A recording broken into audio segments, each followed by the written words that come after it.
Hi, everybody. Good evening and welcome to our Thursday 8 p.m. podcast, which we are streaming out here across the multiple channels. So we are out on Facebook, YouTube, over on X. We're there. We're on Facebook. We're in Rumble. We're in Getter. So hopefully, folks, those who ordinarily come to this on a Thursday night will come this way. So basically, the way we're going to do this is just like we've always really done it. I'm in the studio, Jed's in the studio. The other regulars who turn up here, Paddy, our friend City Troll, Antonio, Adrian, they've all had studio links, but it's up to them to click on the studio links. And just like that, good timing. Oh my God, just like that. Antonio has appeared. Paddy has appeared. Paddy, you're on video, but you probably better turn video off. Well, not that I mind seeing you, but we are all. We're all icons tonight, Paddy. So if you can use an icon, buddy. Just stick or just go blind, whatever, Paddy. He's talking away. I don't no idea what he said. No, because I haven't brought him in yet, David. Okay, right. Okay. Well, I'll tell you what then. And Joel, hi Joel, thanks for joining. So as we get Grantonio's or Paddy's going to get his icon sorted. Hopefully our friend Adrian will be with us as well. Well, listen, I mean, we're going to get into a lot of stuff here tonight, and it's amazing to think that it's only a week ago, this day last week, that people went to the polls. I think I'm right in saying that, Jed, aren't I? It's only last Thursday. No, you're actually right. It's only been a week, and a week is a long time in politics. Is somebody saying something in private chat? I'll just have a look. We will, Grant. I'll just bring you in a second, buddy. Everyone can come in. Hi, by the way, John, good to see you. Matt, good to see you. Joel, everyone, this way I get this. This has been Jed's excellent idea, because that way we get to see what you guys say in real time, and that's the real purpose of this. But no, Jed, it's only a week, and my God, there's so much has happened in that week that fundamentally this show we're going to do tonight is going to be about not even the consequences of the election, which we did cover live on Monday night, but about the absolute psychodrama that is going on in the Labour Party. Now, I see we've got Freedom Pending, who is Adrian, and he says he can't get in on StreamYard. Jed, why can't he? You must be listening on X then, because I try a different browser, Adrian. So try either Google or I use I use Opera. So try one of those two, please, mate. Yeah, and that should get you in, Adrian. The link works, but browsers are curious. Oh yeah, Paddy's now in with his anonymous looking icon. Paddy, you're gonna have to work on that icon. I mean, well, look, it's like first is first is my beautiful face, and now now you made me shut the camera off because I scared you, and then Paddy, you scare the kids. That's I know. Well, I have that tendency. I know, but I would have set up an icon had I known. I think there's one in there, Paddy. If you go to the avatar, I think there was one in there when you used to come on the show with David. Oh, okay. And I'll have to see if I can find it. And I see Adrian's also joining us now. So Adrian's got in. Oh, right. I'm going to bring him in. Let's bring him in. And let's cruise together. So Adrian, hi Adrian, good to have you back. Uncle Adrian has an icon that leaves a lot to be desired as well. How are you, Uncle Adrian? No, that's fine, Adrian. You might want to see if you can select one of the other ones. I mean, there's a couple of Family Guy ones in there if you want to use them as well. If you go and select an avatar that's already listed.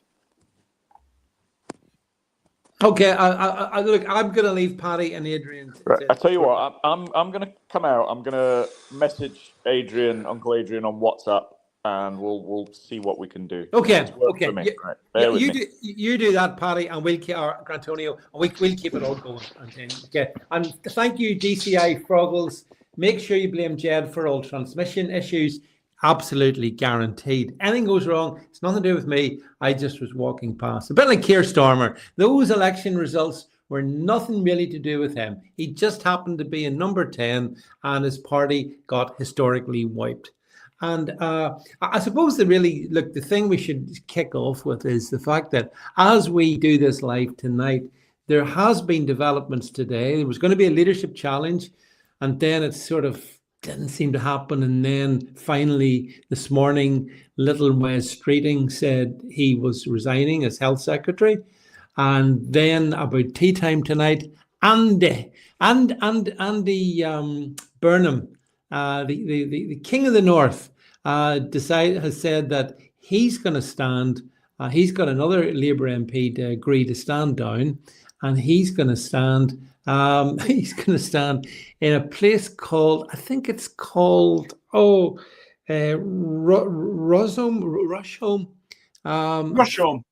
Rusholme, yeah. It's actually it's a suburb of Manchester. It's not. That's right, yeah.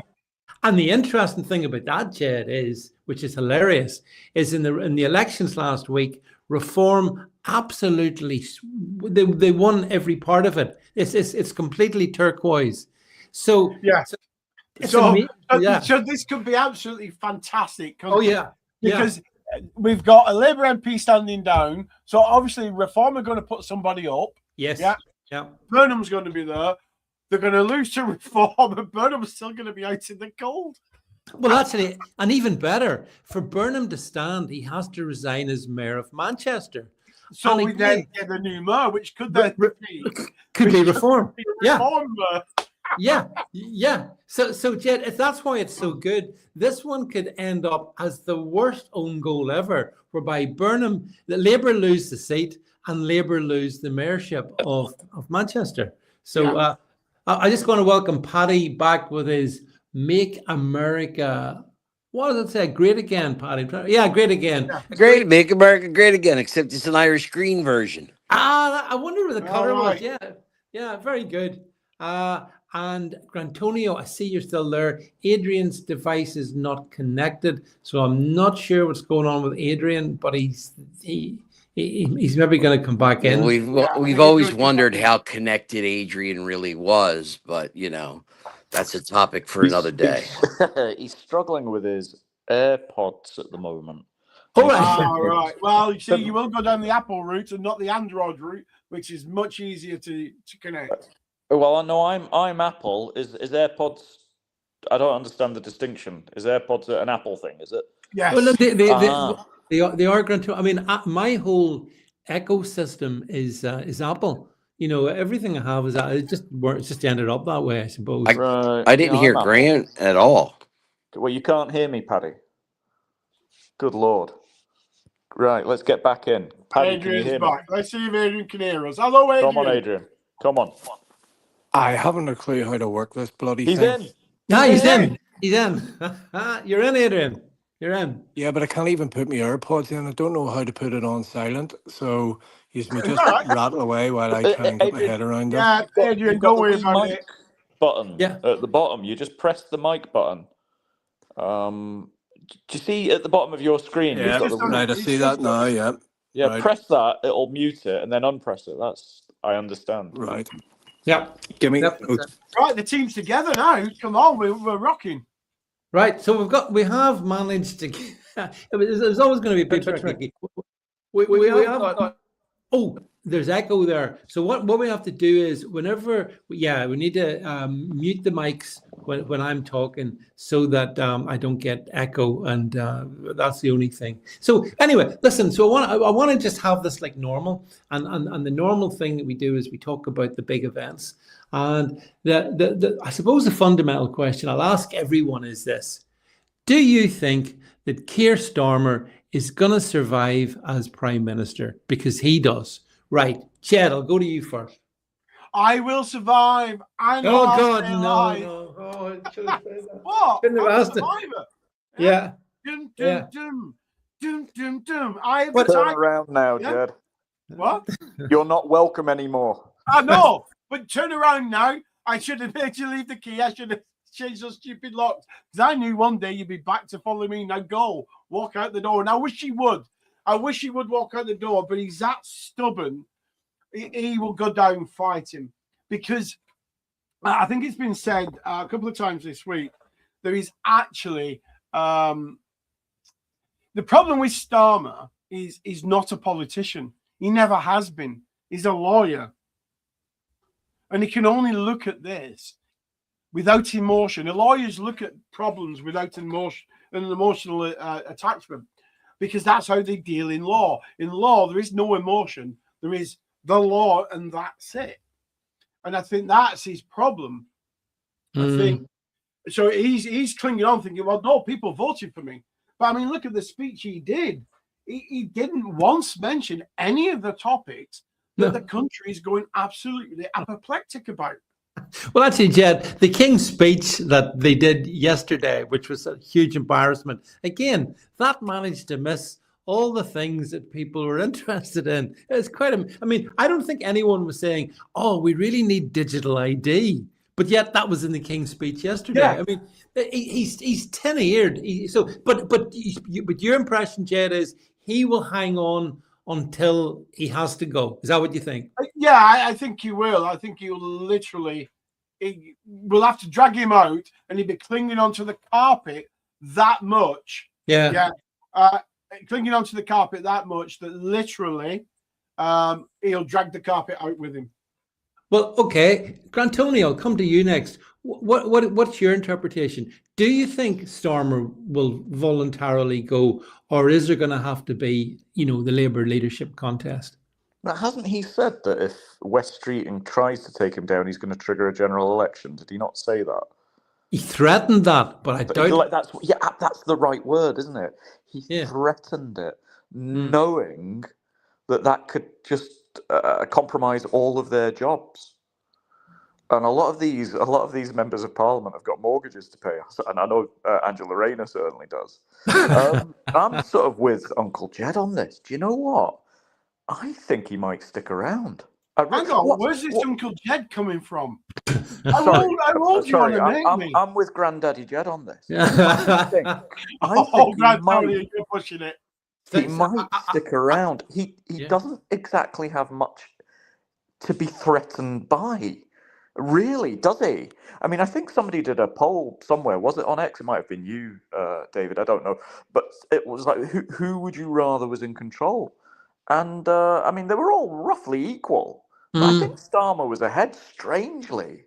Starmer was ahead. It wasn't the most scientific of polls. The sample wasn't very large. But, I mean, go on, David. Well, there was a poll carried out by Labour, Labour Insight or whatever, a Labour group anyway. And what they did was they matched Starmer against all the different candidates. So, but what was interesting was that Starmer versus West Streeting, Starmer wins. Yes. But Starmer versus Andy Burnham, Starmer loses. Starmer versus Angela Rayner, Starmer loses. So it's David, so weird. It depends on what the question asked was, because there's two different questions here. Which one do you like? And we'll all agree, I'm sure, that some of those candidates are, relatively speaking, more likable than others. And which one do you think is more capable of winning the next general election or leading Labour into whatever victory? And what was the question, David? Do you remember? I think the question was in a runoff between these two, who do you think would win? And so the irony, I mean, but as we talk tonight, actually nobody's challenged him. No one said they're going to challenge him. All West Streeting has done is resign, and all Andy Burnham has said is that he wants to stand for election. You know what I mean? It's not. No one's come out and said I am standing against him. David, can I just interrupt the party very quickly? Paddy's having problems hearing me, I understand. So I'm just going to message Paddy now. Can you hear me? I'm wondering if there's something that Adrian and I have to press in order to. No, there's not, buddy. There's not. But isn't that strange? I know you can hear some and not the others. We're all in the same place. Paddy. Yeah. we'll keep the chat going in the studio chat, and we'll see what we can do. All right, right. Sorry. I'll put myself on mute. Carry on, David. Yeah. So let me turn to you, Adrian, because I see you're back in again. So the question is, do you think Starmer will hang on to the bitter end? He will hang on until he is either forcibly removed or has no other option but to go. I think this will be like Chinese water torture. It'll just be drip, drip, drip, constantly eating away at him and wearing away at him. And he will try and survive as long as he can, but it'll get to the point where he knows himself he is going to have to go. Because if they were going to challenge, somebody would have done it today. After all the resignations and all the people telling them, like, you don't have our support, there's at least a fifth of the party. There's still about a quarter haven't actually nailed any colours to the mast. Yeah. I think they're waiting to see what way the wind blows first, to be honest. But I think it'll be a case of drip, drip, drip until he can't. He doesn't have enough support to stay on. Yeah.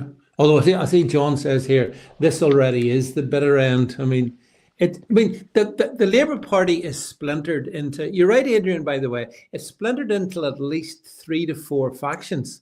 Do you know? And the thing that I found interesting was, though, and again, I'll get your opinions on this. Here's the thing, that it appears that the Starmer, Angela Rayner, and Burnham are all more popular than Starmer. Streeting is less popular than Starmer, and Streeting is the only one who's considered to be to the right of Starmer. So is this, Jed, more evidence that what we have is essentially a very left-leaning Labour Party that got elected with a more centrist figure like Starmer heading it up, but now the curtain's been pulled back and we're looking at a nightmare scenario that could actually be Prime Minister Burnham and Deputy Prime Minister Rayner, both deep, deep, deep red, both, deep, deep, deep lefties. Yeah, so you could argue, of course, that is it still the Corbynites controlling that party? Because he's way left, isn't he? But and are they having a resurgence on the left of the party? You could say Starmer was a centrist in the left-wing field. Yes, that's what I mean, Jed. In the left-wing field. Yeah. So to find somebody to the right of him, well, that still, for our perspective, would make them, would actually make them a bit better. Still far left, if you see what I mean. Yeah. That makes sense. Yeah. So yeah, it's I don't know. I think Jed, are you saying it doesn't matter who takes over because they're all still far left or centre left? Yeah, I think that's the ultimate point, Grant Antonio. I think they're all still far left. It's just a matter of the degrees of far left, if you see what I mean. But anything past the 90 degrees, is extreme left to people like us. Do you not think it's very, very convenient today that Angela all of a sudden gets the clearance from HMRC after months and months of silence? As soon as Starmer's sort of hanging by a thread, she comes out and says she's been cleared of any wrongdoing. I suspect, Adrian, that she had that clearance quite a while ago. Yeah. She's held on to it. Yeah. Yeah, Antonio, I agree with you, but I take your point as well, Adrian. I think she has had this clearance for at least for a little while at any rate. But the reason she kept it for today, because today really is the beginning of the end for Starmer one way or the other. Paddy, I'll just bring you in this one, first of all, to check that everything's working at your end. And secondly, what do you think of this soap opera we've now got going in Britain? I think everybody's just holding their breath and nobody knows what to do. But as far as the stream is concerned, I now can hear everyone except Gran. And when Gran speaks, it cuts all sound off. So I hear everybody, but Gran is just blank. Well, that's a pity. You, Paddy. Because that's a pity. I would have loved to heard that comment, but I didn't hear it, Gran. Sorry. Yeah, it's weird, Paddy. There's no explanation that we have of that because you're all in the studio now. I'll tell you what, I'm going to come out and come back in, see if that works. Okay, great. We'll give it another go. Yeah. See there, like I said, when he speaks, even if you're speaking or someone else is speaking, it just shuts everything down. Bye, Gran. Sorry. Yeah. Well, can I, Paddy? Just sorry to cut across you, but can I just ask the people that are listening, when Grantonio was speaking there, could you all hear him? Drop a comment if you could hear Grantonio when he spoke, so we can just determine if this is purely a US issue. A few comments I want to read out. Kevin says, I think Starmer is lost in a field. Daniel says, perhaps they'll nominate Gordon Brown. Well, that was a great call. I've got to say, look, yeah, you can. So thanks, Kevin. Thanks for letting us know. Yeah. So Paddy, bring Grantonio's come back in. Grantonio, you speak now. Testing. Paddy, can you hear me? There he is. Welcome, Gran. Good to hear a voice attached to a throbbing cymbal there. Okay. Hi, Lynn, by the way. Thanks to have you here as well. It looks like we're getting the gang all together here. Freddie says Stormers are rat, but aren't they all? Well, they are. But you see, somebody asked the question, Jed, you were or Antonio, you said, does it matter? Well, it sort of does, because here's why.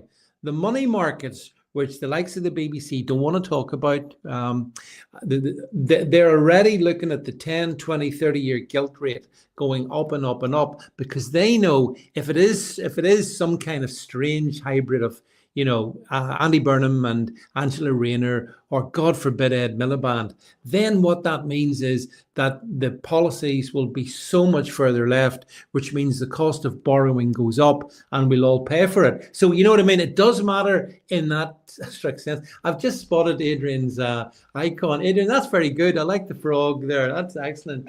If you could actually only see the words that are attached to that meme, I it can't. just says... we better not then, Yeah, I had to edit them out, but it says, I'm just sitting here watching the effery unfold.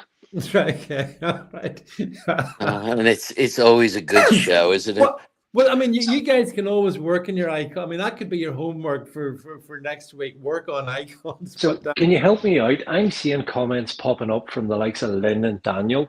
Yeah. But when I go into the comments section, I'm not seeing them. So where are those comments popping from? Because that was always part of the last show, being able to chat to people as well as you guys, Right, Jed, over to you.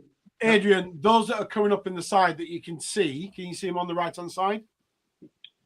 I just see them popping up sort of beside Grantonio's avatar. Yeah, they come up on the left underneath the avatars. I can't see them either. And our chat is just us guys in the background. Right. Yeah. So, no, if you go to the top and press comments in the top right corner, you'll see the comments coming through from X, from YouTube, from Facebook.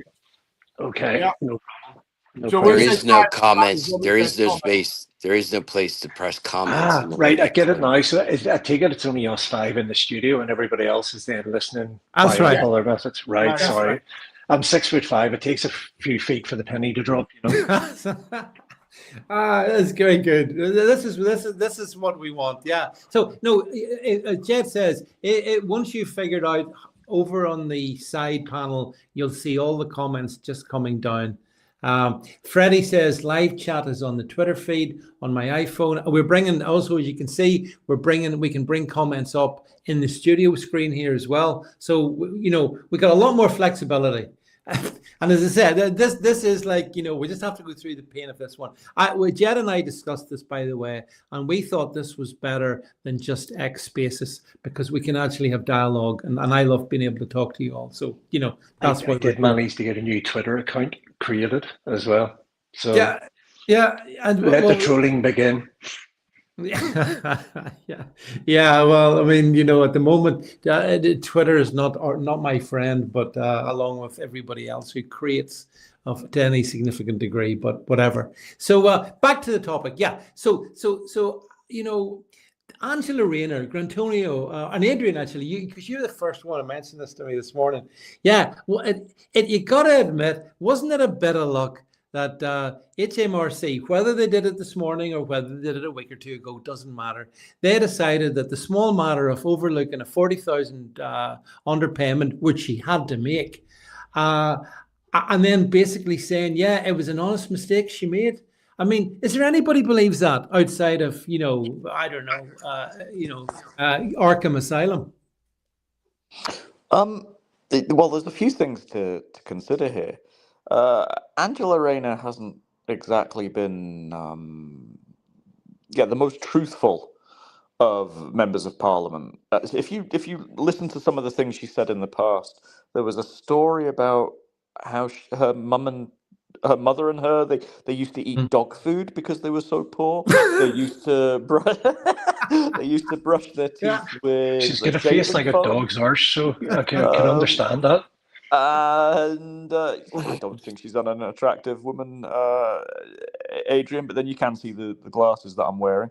The other thing is, look, we don't know if she has been cleared. I suspect she has. And as I said earlier, I suspect she sat on this for, what did you say, a few weeks? Could even have been a couple of months. But isn't it interesting that I'm sure if all of us had discrepancies in our tax filings, we would find out about it very quickly. And I don't think the HMRC would be too forgiving towards us on the basis of our sort of political leanings. And Jed has talked plenty of times before about deep state. I'm not sure if that's the phrase that Jed uses, but certainly the civil service being highly skewered towards the direction of the left.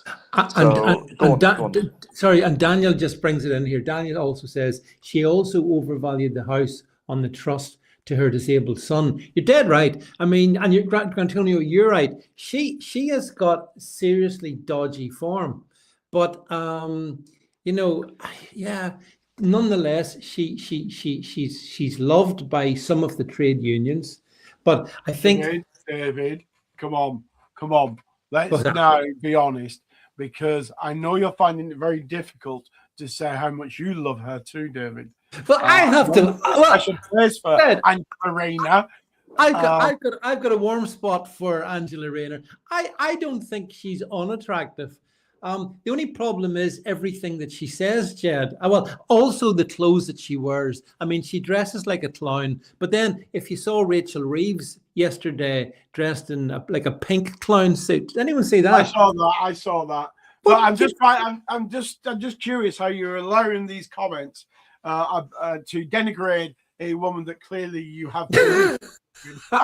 She could be the Prime Minister. Have a bit of respect, Ted. When she's Prime Minister, I will point to these comments and say, Ange, I was on your side. And so, remember me with the HMRC. Actually, by the way, on a serious note, anyone who has had dealings with HMRC over the years, and I've had many, I did a podcast in this area. Don't say me though, David, don't, please. Yeah, but I still have the mental scars. They were mostly okay, but what I found about HMRC, they take absolute ages to do it, make any decisions about anything, and you got to provide them with so much information. Can you hear me? Yes. There's people coming and going. That's the only thing. Well, now he fell out. He said, "Can you hear me?" And then he disappeared. Yeah, he's been taken out. Maybe it's Paddy as the CIA up like that one. It's somebody caught up with him. He's I'm back. Curious to know. Can you hear us? What's happened to the company that gave her the advice? Yeah. Hang on. Well, one thing we need to do. Duck of Earl says, "I'm reluctant to admit I like redheads." Well, actually, I'm married to one, and my daughter's one. And I've always quite liked carefully, David. Tread carefully. I'm standing up for an endangered species. So I mean, come on, don't come at me with your redhead bigotry. Right, who wants to come in next? I'd like to know what's actually going to happen to the company that gave her that advice. Yes, we hear you fine. Speak. What is the HMRC doing? Because if they're telling people the wrong information, then the ordinary Joe public can end up in a lot of trouble with the HMRC if they're reading the advice wrong. Or getting out of a lot of trouble. No, but hang on a second, Adrian. That's the whole thing. She didn't take any specialized advice. That's the whole point in it. She was on GMTV this morning, and they heavily promoted this interview, and she said she took advice. Yes, so from an estate agent, not from a tax expert. So she was told by the estate agent, you should probably speak to specialized someone who specializes in this area. She didn't choose to do that. So, the media, but then look, the media have been so kind towards Labour generally in this one. Like, it's amazing, because they hate reform so much that they're slobbering all over Labour. But she didn't, Adrian. She didn't take any specialised tax advice that I'm aware of. And if she did, if someone can tell me the company, I'll go and look it up and we can all then find out. But I don't think she did. So she didn't take specialised advice. She didn't pay the money. Here's the thing. Northern Monkey, welcome to the stream, by the way. Northern Monkey is a sound person.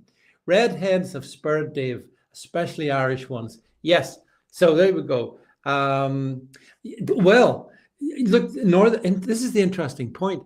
Our Ange got a £50,000 donation there back in March, I think it was, from a company called Refrigeration Limited, if you check it out.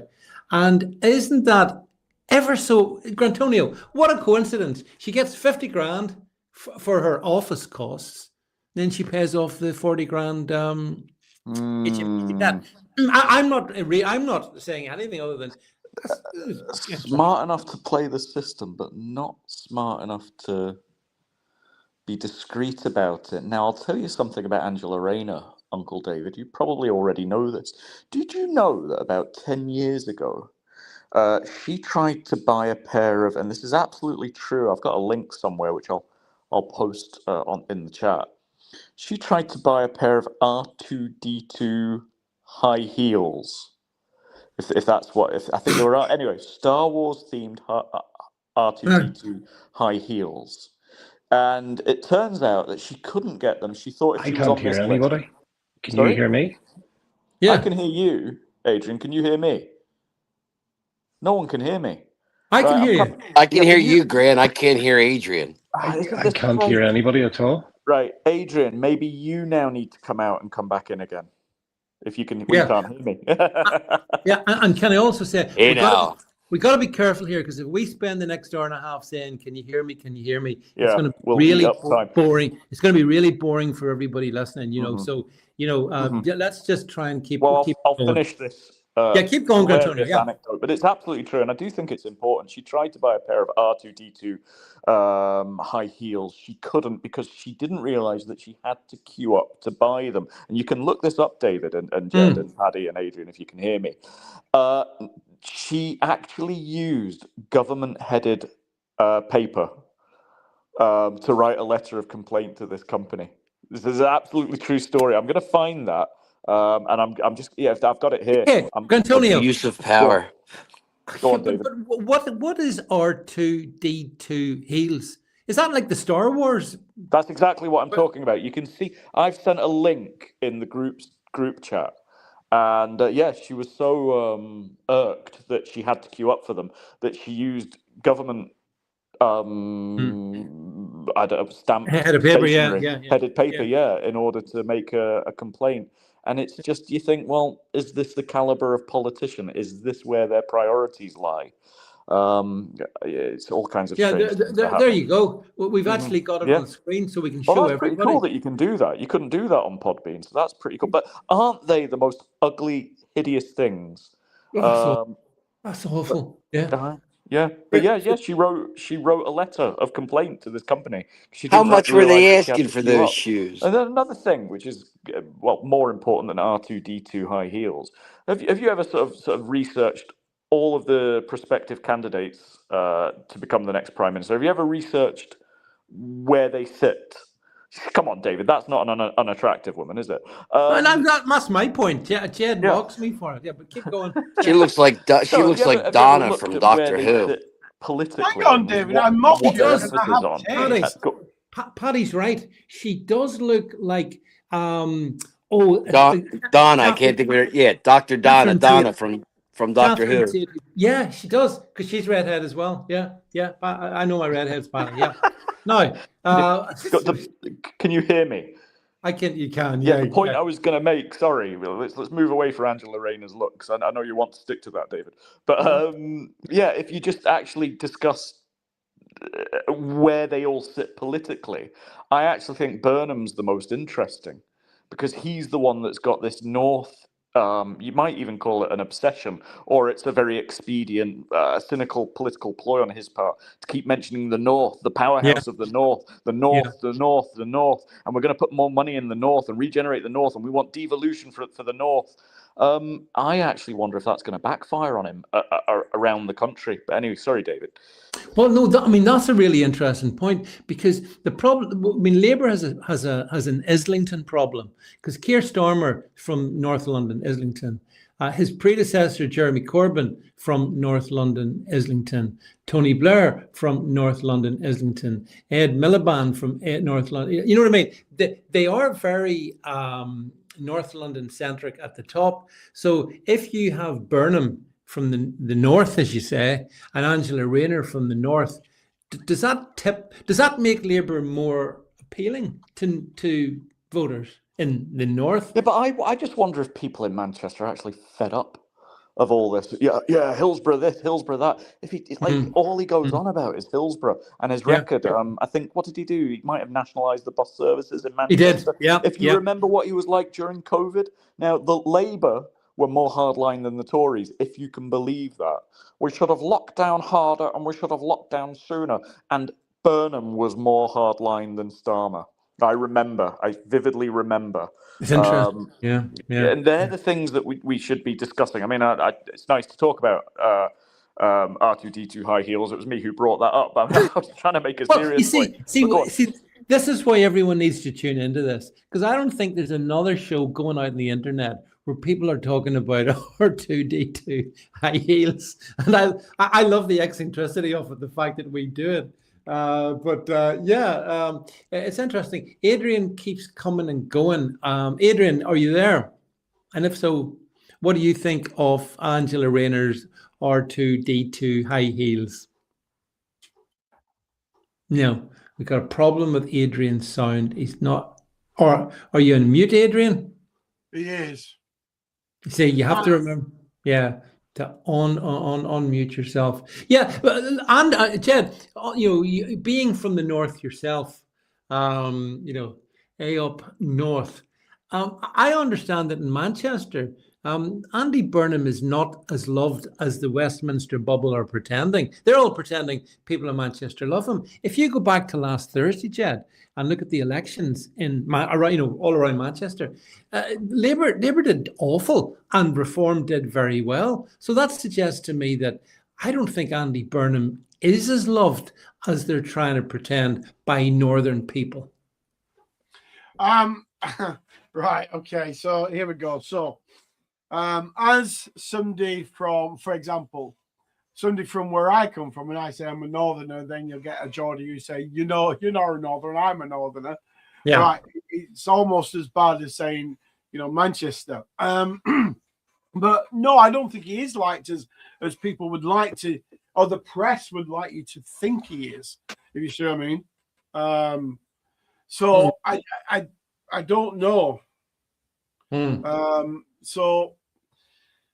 But as we've said, he seems to be the bookies' favourite to actually replace Starmer, and if he succeeds, it's very likely he'll take Angela Rayner as his deputy prime minister, which is basically that's a car crash for the UK. Like, no matter how you look on it, that's a complete car crash.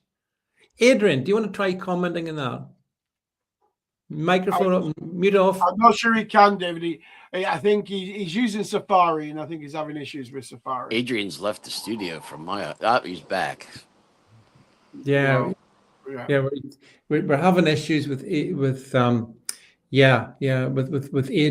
and it doesn't. We need the thing to run smoothly, so we're gonna have to keep going. Northern Monkey says you need to get a medium for Adrian. Can I throw something in here? Yeah, Patty, you're most welcome. Go ahead. Yeah, what do you call it? You mentioned COVID and the crap with COVID. Well, it's just funny. It is on Tuesday, the statute of limitations for prosecuting Fauci ran out. Yesterday, they dropped all sorts of evidence of how he influenced the CIA analysis and everything else and falsified the records to say that this wasn't a lab leak, that it was anything but, and they put all this evidence out the day after they can prosecute him, like they didn't know this last week. I mean, the hypocrisy and the crap. They got to lock somebody up. Well, I mean, here in the UK, no one's going to be locked up for COVID. But can I ask you, Paddy, have you had your hantavirus booster? Because I've put my name down to get a couple of. Yeah, I punted their hantavirus. Do you get a free cruise? You know, and you it's like, you get a free cruise. yeah, you know, I'll tell you, yeah, you get a free cruise. Yeah, you know, you're gonna hunt a virus. Yeah, we get a cruise. No, I went on one cruise. I'll never go on another. But the No, the Paddy, it's funny you say that though. This is a conversation I've been having. I've never wanted to go on a cruise, and now I've seen all this stuff about the rat virus cruise ships. they're floating bacterial bombs. It's how many times, at least once or twice a year, you hear about one cruise ship where everybody on the ship got some sort of poisoning. You're trapped. You're a bunch of rats in a lab on a cruise ship. But the hantavirus apparently, not that I believe it exists, but it's transmitted by rats. Rat feces, and it is a serious. It's a hemorrhagic fever. You bleed out of every orifice. Oh no! I accept I accept that bit of it, but I believe it's a bacteriological infection. I do not think it's a virus transmission. Right? That's all. Sure? Are you sure it's not? Yeah, I would agree with you. I wouldn't describe it as a virus. I don't know. I'm not an whatever kind of tologist that would be. Grantoni, you wanted to say something on. I was just saying, are you sure it's not transmitted by the TV and Daily Mail headlines? I think it might be. So you know what the solution to that is, don't you? Don't switch off the TV. It off, absolutely. DCI Froggle says, I've had all my jabs, David. I look like a 7 now. Yeah, you can never have enough jabs, though. You can't, you just cannot take. Adrian's back in. I wonder has Adrian has hantavirus vaccine. Adrian, have you had it yet? Hantavirus vaccine or a booster maybe.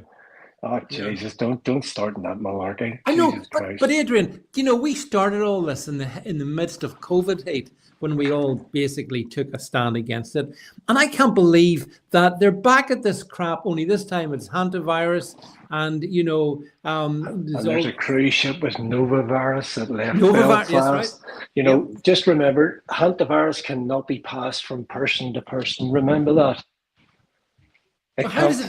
How does it spread then? Because it's you, the person, coming in contact with rat feces, rat urine, or if you've breathed in like say touched it and then put it to your mouth, or put your fingers to your mouth, stuff like that, or if you've disturbed, rat feces, you can breathe it in, but it cannot be transmitted from person to person. But like COVID, I'll send you documents later on to prove it. All right, and see when you look at the Pfizer documents from 2020 for COVID, one of the possible things was hantavirus, that you could be susceptible to hantavirus.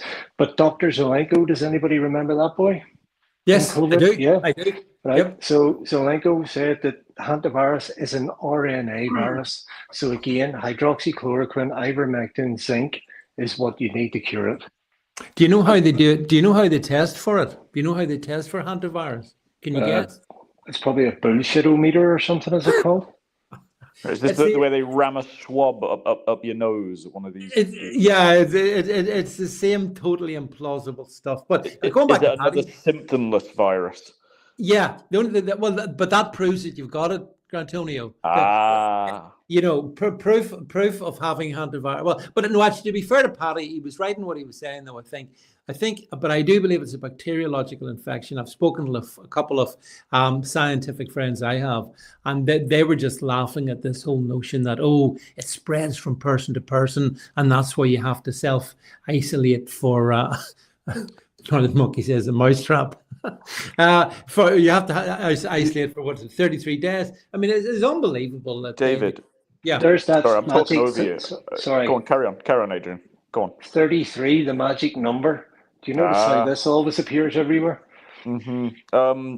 I was just going to say one thing. I know you did say it's getting boring, us saying, can you hear me? Can you hear me? I do wonder, I'm just going to throw it out there, that if the times we're getting switched off, I think this is happening to me, is when I'm going into the chat to write things and then coming out of the chat. I do think that's affecting it. But anyway, I was going to say, do you remember the footage during COVID days of the things they were doing to children, the things they were ramming up their noses and down Horrible. their throats?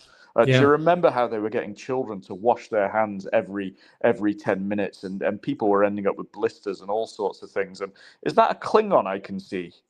And Paddy, have you become a Klingon? It looks like Ming the Merciless to me. For those who can watch this, Yeah, that picture looks like Worf, don't it?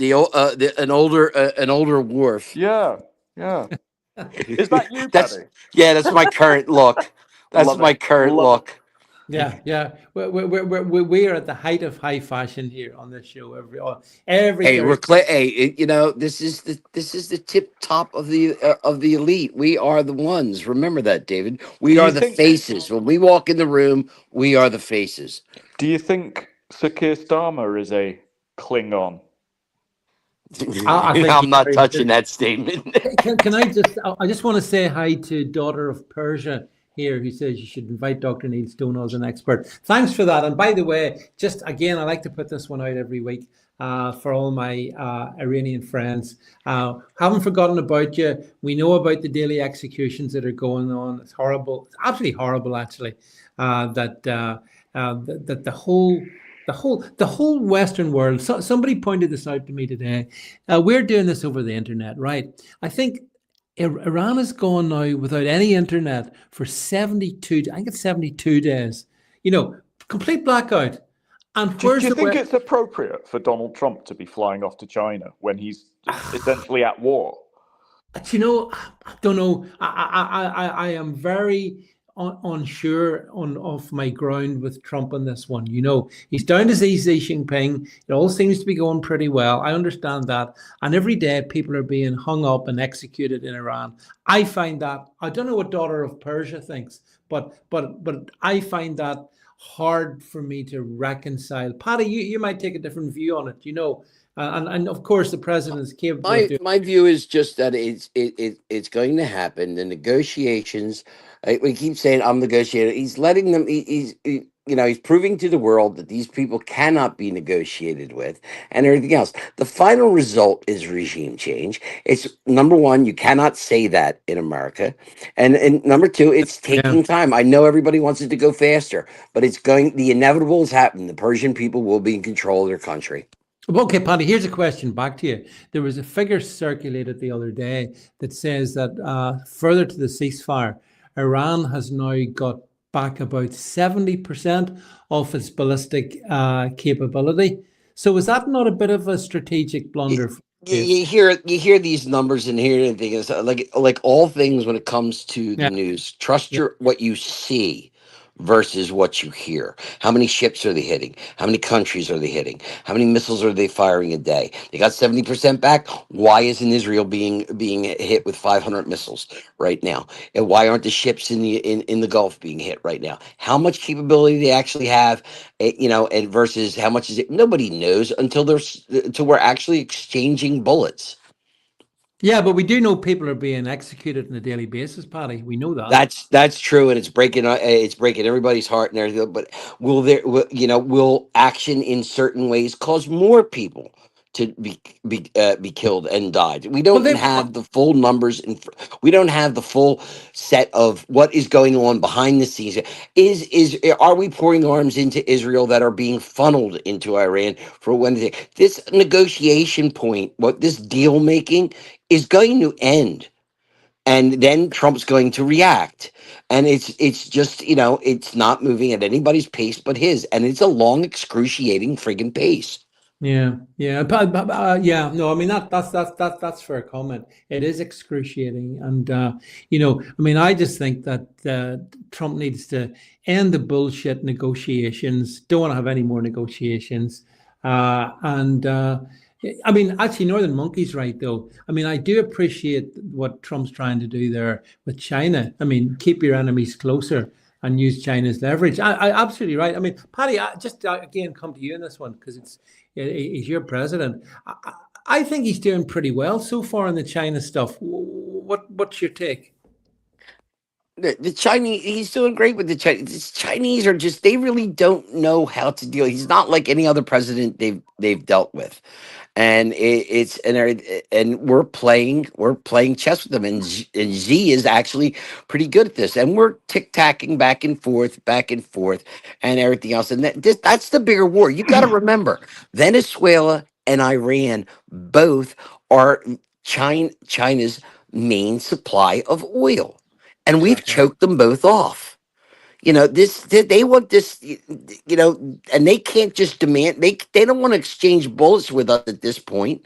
No, China and the United States is like Russia and the United States. We can't start shooting at each other because we're all going to die then, because the world's going to glow.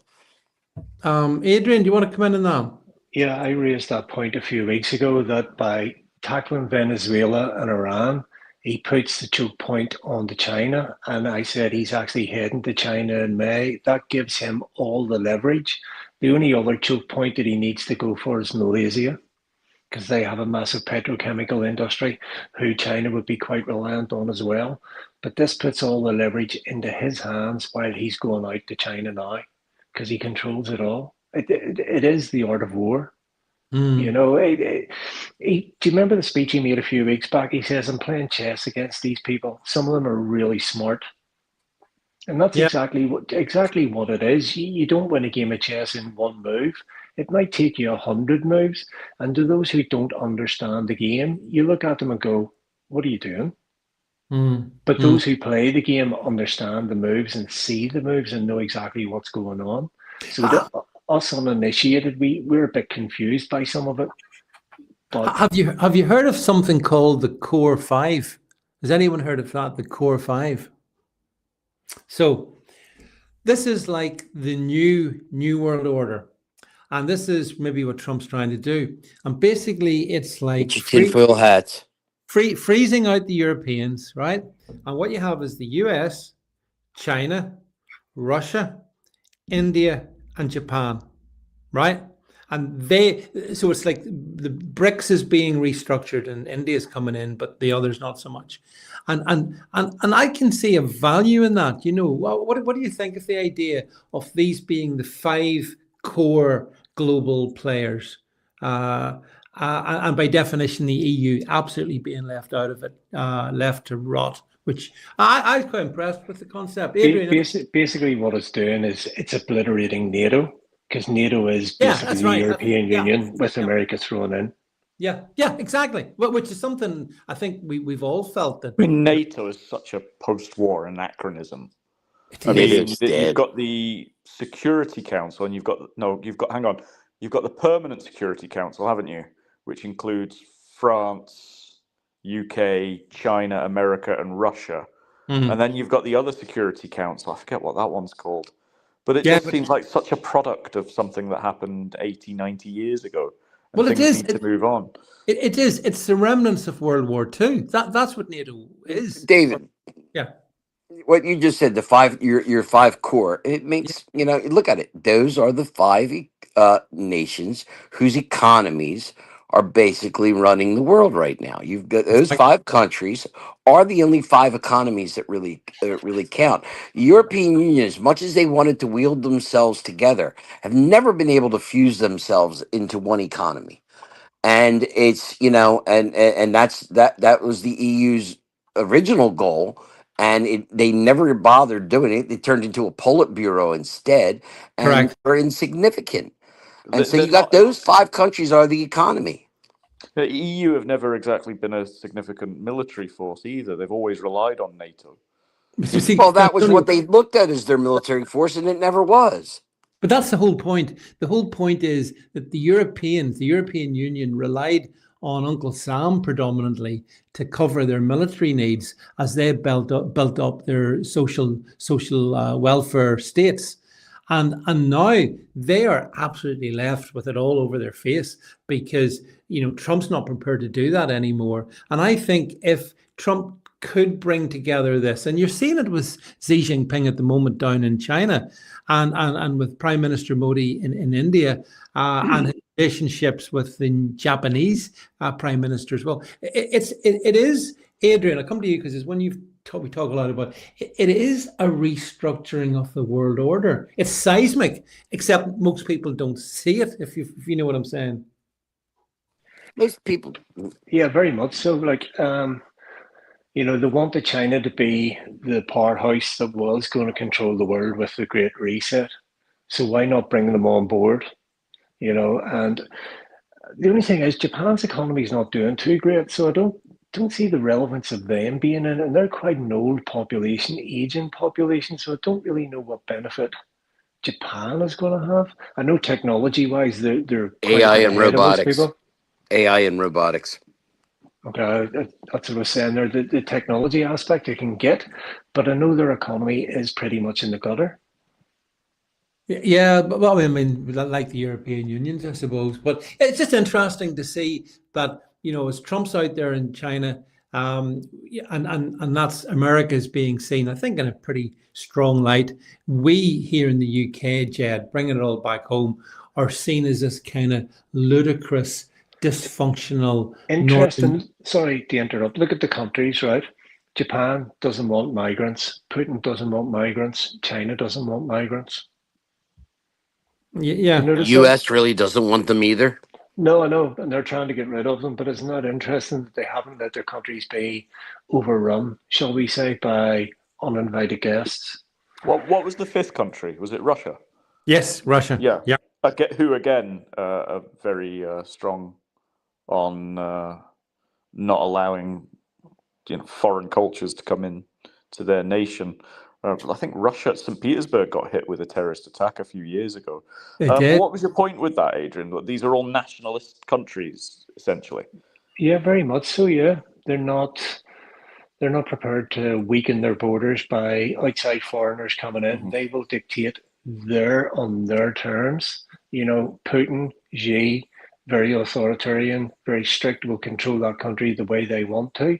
They are not beholden to an unelected body like the European countries are, that they had to cede control to Brussels and all the different laws. Do you remember about 10 years ago when Angela Merkel opened up the floodgates to the whole of Europe? And nobody had a say in that. Do you remember? It was about 2016, I think it was. And it was like this migrant crisis and millions. She just invited millions of people Merkel. from Africa. Did you see her admission last month? Go on. She said she in some conference she admitted that the plan was to flood all the nations with Middle Easterners. This was what is going on. Conspiracy theory anymore? No, she admitted it, and it was just like and it kind of barely got a headline coverage. Yeah, I mean, but this is the problem about so-called conspiracy theories. They all turn out to be true, but it's a matter of time. You see, they found water on Mars, David. Did they, Patty? Did they really? Okay. I can't wait to get the confirmation of that. But yeah, look, the thing is that Europe's destroyed itself, and America is trying to defend itself. Patty, that being said, I do worry about what lies ahead in the States from November on. I do worry because I really think that November is not going to be the disaster that everybody is portraying in the new. The general theory is the Democrats are going to take control. Yes, I'm at a point. I am very doubtful of that at this point in time. I really am. It's we shall see, and then God knows if they take control. God knows what's going to happen. All bets are off. Well, if they take control, Patty, Trump gets nothing done then for the next 2 years. That's the truth. No, that's it. His presidency is over. It's just whatever's he's gotten done already is done, and that's it. And I mean, I do follow U.S. politics a lot.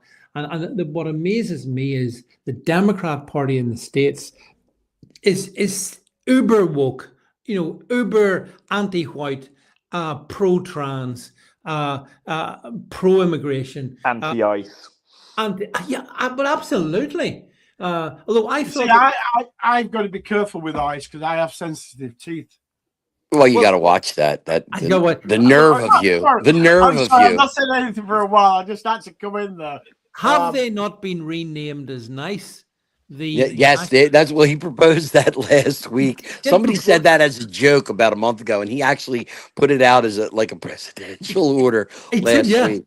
But also, too, what I want to say about the Democrats is the Democrats are more and more being seen as and labeled as slowly as an Islamo-Marxist party. They're they're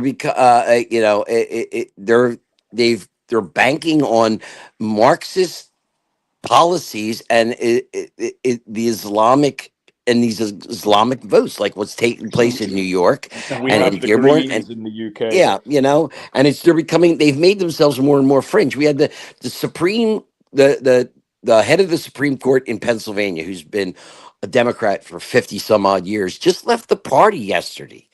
I mean, it's just that he said, I can't be a Republican, but I sure as hell can't be a Democrat anymore. They're Islamo-fascists. I can't do this anymore. And it's just, it's the people are, the common people are already awoke to it, but the actual elected people are starting to, the news is trying to oppress this view as much as they can, and they can't. Adrian, the hard left is trying to use Islam to usher in communism, where we know that Islam is going to usher in Sharia law once it takes over. Exactly, and the same thing that happened.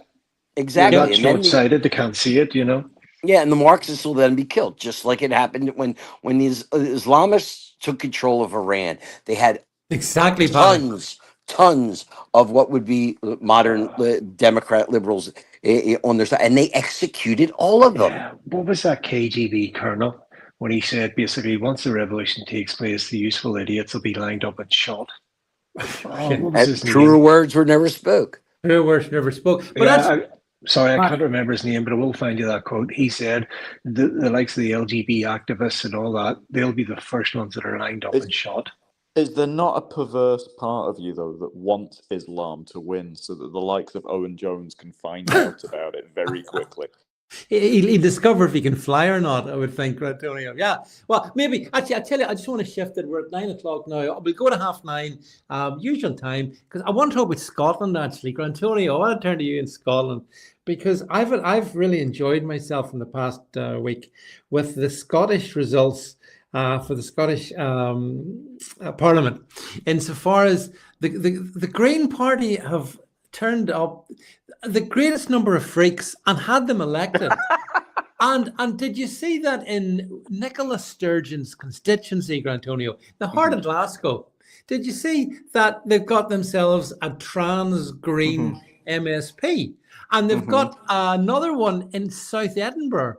Another, what's this with the Greens and trans? Another green trans MSP who's here on a temporary visa and therefore shouldn't even be technically allowed to draw a salary, except apparently there's a tax rule that says you can draw a salary if you're working at Holyrood, because that's not considered employment. Well, Antonio, what do you make of the Scottish results? Because it's very interesting. I'd be very suspicious of people who refer to other people as divisive. It's a phrase that I hate, but you hear it in politics all the time. They're divisive. They're divisive.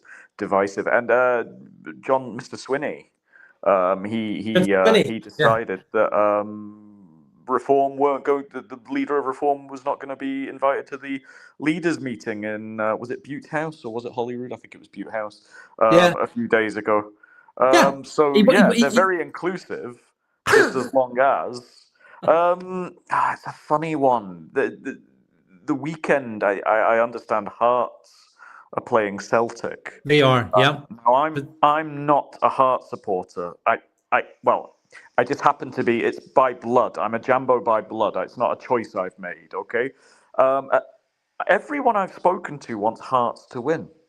And the reason is, this is people in the west coast of Scotland. They want Hearts to win because it would just shake things up.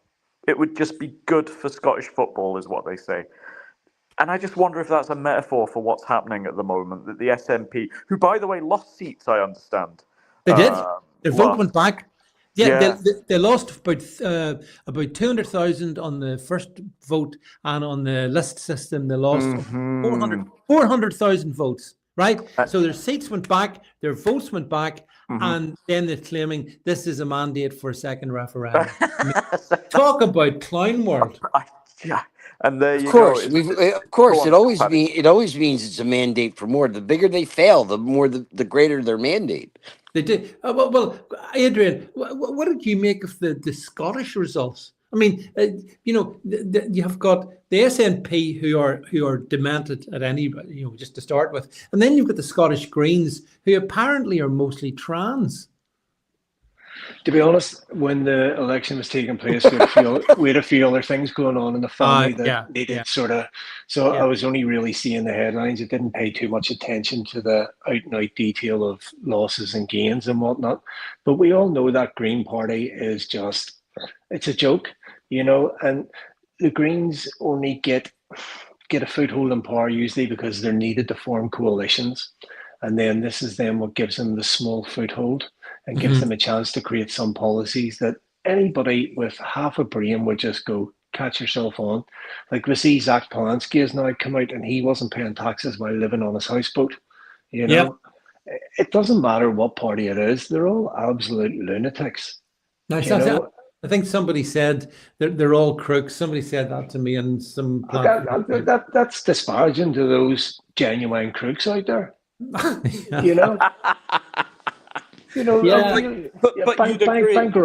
robbing's a fine art, shall we say? These people just do it under the guise of, this is justice, we're running your country for you, but they're robbing us blind. But John Swinney's been elected now for 7 times in a row in North Perthshire. Is where he lives. Proof that charisma is overrated in politics. You do not need charisma to be elected. Well, I mean, honestly, Grant Tony, no. He's a depressed undertaker. He's got that. He's got all the charm of a suicidal undertaker, and they keep electing him in North Perthshire, which begs the question: what the hell is wrong with the people of North Perthshire? If you're in North Perthshire and you're listening to this, drop me a message. Let me know. And I do know somebody. I know somebody. Yeah. Sorry, Adrian. I talked over your point. Do you want to just make that final point again? Sorry. I was going to say, how can we be sure? But our elections are on the up and up. Because, if you're constantly running a country into the ground over a period of 7 elections and people still keep voting for you, even though they see things falling apart. But David said, what's wrong with the people of Perthshire, North Perthshire, wherever the constituency is? But you've got 2 unionist parties that I can see, properly unionist parties, that the vote is split between the Tories and Reform. So it's not necessarily that there's something wrong with the people of that region. Yeah. It's just hang on, I'll push back. But the left vote in North Perthshire is split between SNP, Labour and the Greens. How is it any different? You make a good point. Then maybe there is just one overarching policy in the minds of a lot of working class Scottish people, and that is independence, and that they think, well, do you know what? I don't care about the green stuff, the eco-zealotry, the other sort of cultural issues. I just want to be away from the English. And the SNP, it seems, is the only party that can potentially deliver that. I don't know. I'm just throwing that out there. Well, Jed, as someone who funds the SNP, basically, I mean, how do you feel about how do you feel about the fact that they've called all the other parties in, Jed, for talks about how they can make Scotland work better, except Reform? They specifically excluded Reform, and I think about what 400,000 people, Scots, voted for them. But remember, your English taxes are funding them. How do you feel about that? My English taxes are funding all of you. How do I feel about that? I think the Barnett formula should be sacked, but that's another topic. Oh well, I've agreed. I mean, I've argued that for years, Chad, as you know. Yeah. But I just find it funny. Well, first of all, how the Scots can keep, with the state of the country, can keep voting SNP. But this is what we we've lost somebody. But this is what we're discussing, what we've talked about before. Where as reform build and grow and get bigger, the left-wing parties will coalesce around. I'll bring Antonio in. Will coalesce around keeping reform out, and we spoke about this I think last week on the spaces that we did. Why we're trying out all these new formats to try and get the best format for this podcast on the Thursday night. And I do think it's how politics are going to be, because what they're going to try and do is prevent any right-wing politics ever getting in power. And they will play dirty, just like the Democrats in the US played dirty over Trump. The left-wing parties, which all of them are left-wing, all of them, except for, because even the Tories are left-wing. The Tories have the same policy as Labour. Did you see, Jed? Doing it. Did you see there was a story today that broke concerning I think it was Worcestershire Council in England, and this was a council where Reform won the majority seats. We've got 24 council seats, but what happened was Labour and the Greens and the Conservatives done a deal to basically form a majority by cobbling that together, even though none of them had got anywhere near what Reform had achieved. And this is the nightmare for 2029 or whenever the general election is. Hasn't Ms. Badenoch disciplined that particular Conservative? She had. Now, to be fair, she has. She has. And by the way, I thought she gave an excellent speech yesterday. Was it yesterday? Badenoch. Yeah, no, Kim Badenoch was brilliant. Yeah, she destroyed him. Yeah, she was really good. I mean, but the thing about you've got to Kimmy watch is, out though, David. I'm sorry to keep going over because I haven't spoken for a long while now. I just sat in the background listening to you all. But I don't. You know me. I don't cut in. I don't like interrupting. Never know it, Jed. No, never know. I know that. Yeah. So I'm going to do it as a one-off tonight. Yeah. But this is what we're going to face. We're going to face this in the general election. We're going to face this in Scotland. We're going to face it in Wales. We're going to face, to some right, I know Reform not in Northern Ireland, but any right-wing party is literally going to be, they're going to try and force out any right-wing party, because what the left do, as I've said before, they coalesce against a small core of ideals that they have. They don't care about the fringes, and we worry about the fringes, like, oh, Rupert Law did this, and oh, Ben Beeb did this, and oh, Farage did this, and oh, and whatever. And we just tear ourselves apart. We are our worst own enemies. We don't have to. Labour, the left wing, do not have to fight the right wing because we fight ourselves. That is the ultimate problem that we have. But we're now getting to a point where they're going, hang on, we now have to think about this Reform Party. So what we'll do is we'll all group together so we can coalesce against that one single party. That is not politics. And I think the British people and the Scottish people will see that as not politics. And they'll start to revolt against that, because the British people, and that's all of us, the British people are anything but fair. They like fairness and honesty, and they don't like skullduggery, and that's what we're seeing right now. Yeah. I mean, I'm conscious of time, and there's a few things I want to just rattle through as well. I wanted to talk about very briefly. There's two rallies or two marches happening in good old London town this weekend. One is Tommy Robinson's Unite the Kingdom March, which is in this, this sort of ongoing thing that Tommy does. And the other one is a pro-Gaza, pro-Hamas type crap that we've been having every week in London, basically. And I wanted to get your opinion on the fact that Keir Starmer, this past number of days, has stopped loads of people flying in to speak at the Tommy Robinson rally. Really amazing. Some people I know, myself, in fact, I know probably all of them actually, who have been stopped from coming to the UK because he said he's not going to allow far-right agitators to come to the UK. And also, the policing of the Tommy Robinson rally will have face identification technology, whereas the Gaza March won't. So, you know, yeah, tyrants, Northern Monkey says tyrants ban free speech. But I think it's really quite shocking. Paddy, I'll come to you in this one first, actually, if I may. Only insofar as it's about a year and a bit ago since Keir Starmer sat in the Oval Office with President Trump and told him that free speech was alive and well in the UK.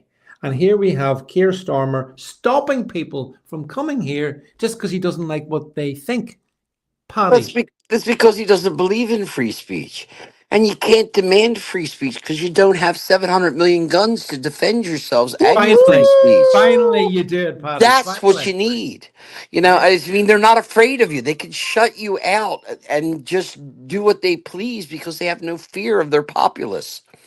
I love the fact, though, that they're going to use facial recognition on Tommy's crowd, but not on the ones, not on the people who are actually going to you have a better chance if you're watching the PLO supporters of of getting faces that might one day stab a few people, cause a knife attack, cause this attack, cause that attack. You know, I mean, let's look at the things. Have the attacks in the that have taken place in the UK, have they been more done by people of natural British descent or imported British descent? Well, that's a rhetorical question. You know the answer.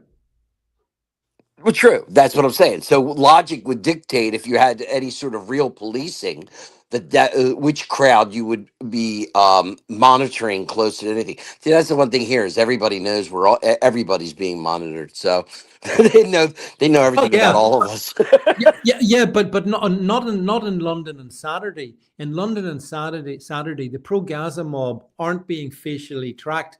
The Tommy crowd are. That's just stupid. That's just stupid. That's bad national security.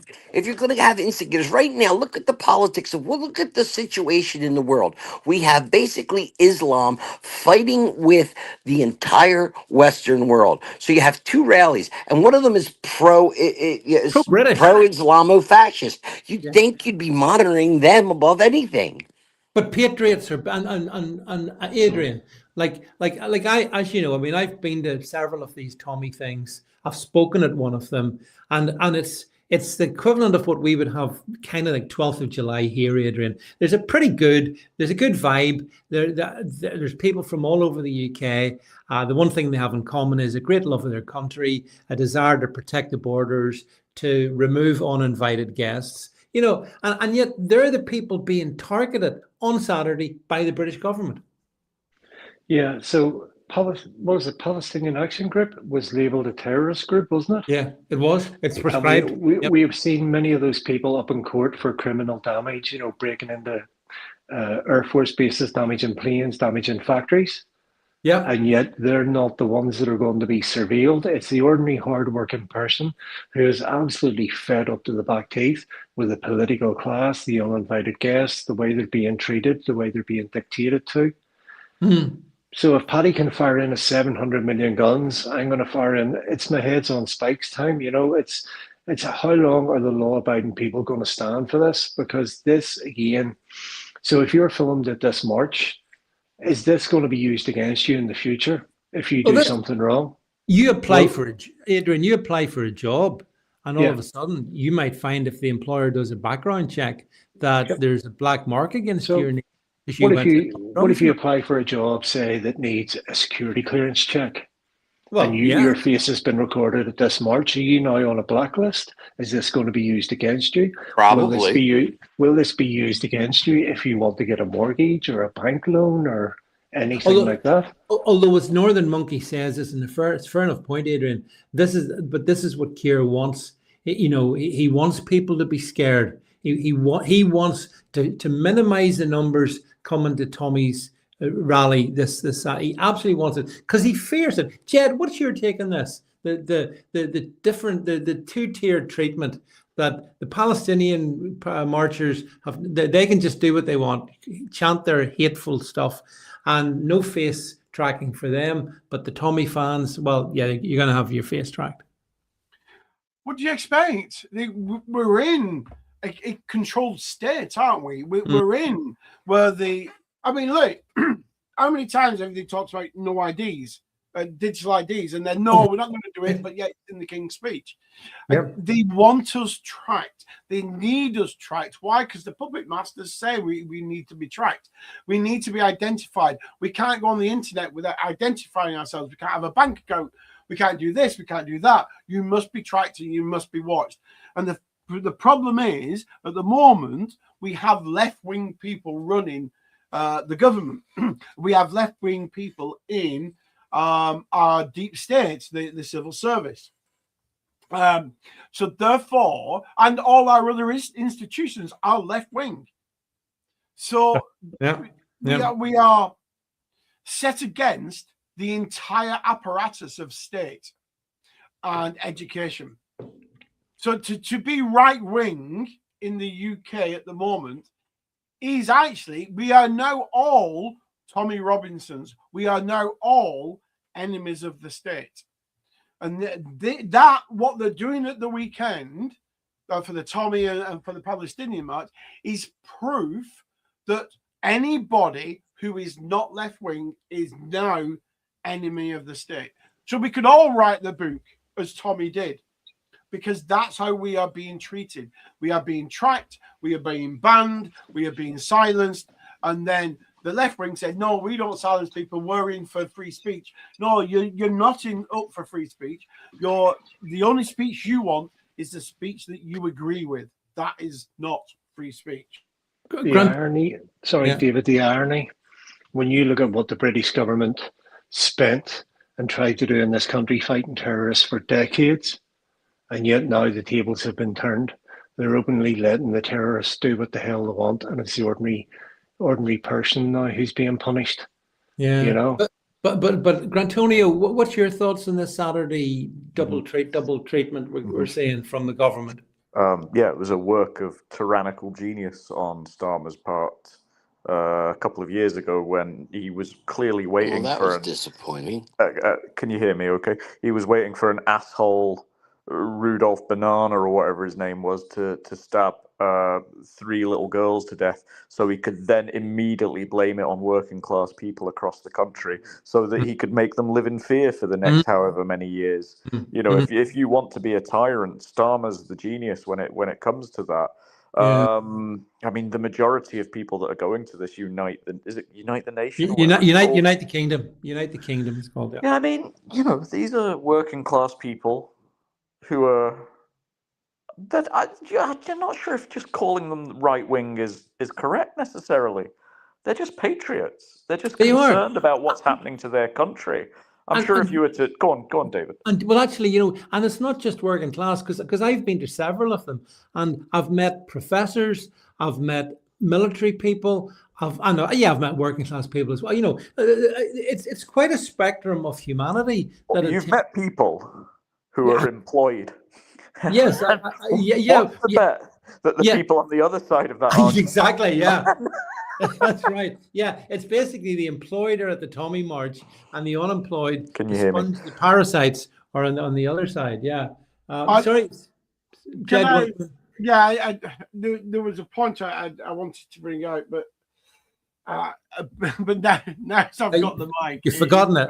But I just want to say I've got 2 lots of Paddy in here. Be careful, Paddy. Right. But I just think if you are right wing in this country, you are literally, we're losing people. We are literally enemy number 1. And they are banning Tommy because people are following him. They're banning people like us because people are following us. But the state is literally shutting us down and telling us, as they put their boot on our head, that they're not putting the boot on our head. And, all this internet restrictions, all this, you have to ID this and you have to do that and you have to haze verification. They just want to know what the hell you're doing and when, so they can turn the tap off when they want to turn it off. Yeah. We are now going to get, I tell you now, Luke, although it failed, we will still end up with our version of Canada's Made. We'll still end up with our version of Canada's restriction on news articles and sharing news articles. It is all coming, because the only way to stop the right from rising is to start to ban people coming into the country, ban people on social media, lock people away for hurty tweets, as he did with I nearly said Server Everard, and that's the wrong girl, but you know what I mean. Lucy Connolly. Yeah. Lucy Connolly, you know what I mean. Right, I'll just bring these other two in. Right, so, and I just think we have to tread carefully, because what we have to do is be able to get our people in power before we can start having major effect on anything. Yeah, I just wanted to respond to someone called Colats there. I see an X says, how's that 3-day war, David? Stump for going. You all price petrol and leaders, right? First of all, it wasn't a 3-day war that I stumped for. But if you're referencing the attack on the tyrannical, murderous Mullah regime in Tehran, I'm dead happy with it. And let me tell you something, Colats, just while I'm at it. I put the lives of 45,000 people a bit further ahead than the price of a litre of petrol, right? So just to get it right. I never promised it, Colats. And I don't think President Trump said it was. But anyway, I'm happy for it to take as long as it takes. I put human life before the price of oil. Just saying. Right. Good for you. Here, David. Isn't it funny how Keir can ban law-abiding citizens coming into the country, but he can't stop all the uninvited guests coming in, even though he's got an army and a navy at his disposal? Well, it is. I mean, this is the thing. I mean, people, like, if you look at those people, some of those speakers that he's banned, some of the, for example, Eva, the blonde Dutch lady with a very hard name to pronounce. Like the only thing these people have said is, I wouldn't be banning her. Definitely not. And she's not even a redhead. I definitely wouldn't be banning her. But the other ones as well. I mean, Valentina Gomez, she follows me on social media and stuff. I think they're just very explicit on the desire to protect our borders. Why is it that protecting our borders gets you banned? Foreigners wanting to protect our borders gets them banned. And then to your point, Adrian, but uninvited guests on dinghies are welcomed and taken off to 4-star hotels. I mean, honest to God, the contradiction is massive. Yeah, absolutely. Yeah. I mean, how can that be? How dysfunctional a country have we become? I think we're mega dysfunctional here in the UK. That's what the election showed. But Jed, it's also your point. Don't want to be a complete doomster and black pillar on it. I think that maybe things are beginning to heal a bit. And maybe, just maybe, that we will go to a better place. And yes, it may well be under reform. And if that's what it takes, then that's fine, as long as we get to the better place, Jed. Yeah, no, that's right. And is reform the better place? Now, I know that people are going to be sat here going, oh, the controlled opposition. Oh, look at Farage. He's backed away on this. He's backed away on that. But what we have to do, stepping stones. And if reform is the first stepping stone to a right-wing UK, I'll take that any day of the week. Because I don't think Rupert Law, as he stands at the moment, is going to command I agree. The power that Farage has over the populace. No. That has always been my point, though, David. I spoke to someone in reform today. And, the view I was taking was that politics is always the art of the possible, not the idealistic. It's the possible, it's things that get, and it seems to me that whilst we can all have issues with some of the things, particularly Farage, actually, I don't have necessarily problems with too many reform rank and file, but I mean, Farage, for example, this whole business about the 5 million, right? This 5 million money that he took, and for his security and whatnot. And why shouldn't he? Because I'm sure his life's under threat. I mean, some of us are used to getting death threats, but how many must Nigel Farage get? And so, but he should have been more sensible and just declared it. That's all he had to do. Exercise a wee bit of common sense. Yeah, but David, all the other politicians, and I'm going to use this word and I don't mean it in this context, but they're all just as dodgy as each other. Oh, agree. Yeah, of course, Jed. The point is, the left wing of all our politicians will happily parade Farage for doing the £5 million, and keep quiet all the suits and all the jewelry and all the concert tickets and all the houses and high all the heels, hotels that they get, they keep that all quiet. No, that's fine. But when it's a right-wing person doing it, oh God, no, that is evil incarnate. That's my point.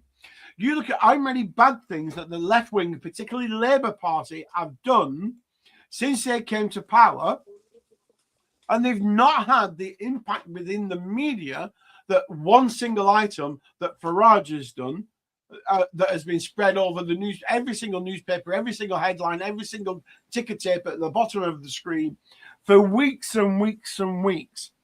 Yet we get allegedly two models who set fire to something that belongs to the Prime Minister, and the court case is going on. There's not a single word. Yeah. Does anybody truly believe, though, that billionaire wasn't expecting something in return? Like, are we still on? Everybody who gets money expects something, Adrian. Yeah, Paddy. That's politics. Yeah, Paddy, we are still on. Yeah, we're still going. But you don't give somebody $5 million and expect nothing in return. You're absolutely sorry. Yeah, no, you're right. Actually, we've got to get real about this. But anyway, what we're also going to get is to the end of the show, because we've hit the witching hour of 9:30. So I hope everyone enjoyed this format tonight. Sorry about some of the glitches that we've had, but what I would like to do is, if you've all enjoyed it, we'll come back in this format next week, and it'll be smoother because I think people are getting the hang of it. Jed and I have been doing this for such a long time that we know how it works. Can I jump in, David, and just ask the participants tonight, can you just stay on when the intro is finished, and once we've finished the stream, just so I can have a chat with all of you about some tech issues? Yeah, so those who were in the studio here, don't do anything, just sit there, don't touch the dial, right? And what we'll do is we'll wish everyone who's been listening, wish them all. I can't hear David. Can anyone hear me? Ooh, this is weird, Jed. Yeah, Grant Shawnee, all right, guys. Just let David finish the show. Stay where you are. Yeah, just sit there. Right, I'm wrapping this up. Thanks everybody for listening in all the different streams, and I hope you've enjoyed it. And we will be back again same time next week. But from Jed, Adrian, great to see you back, Adrian, Grantonio, and Paddy. It's good night, and I'll be back tomorrow morning. Good night.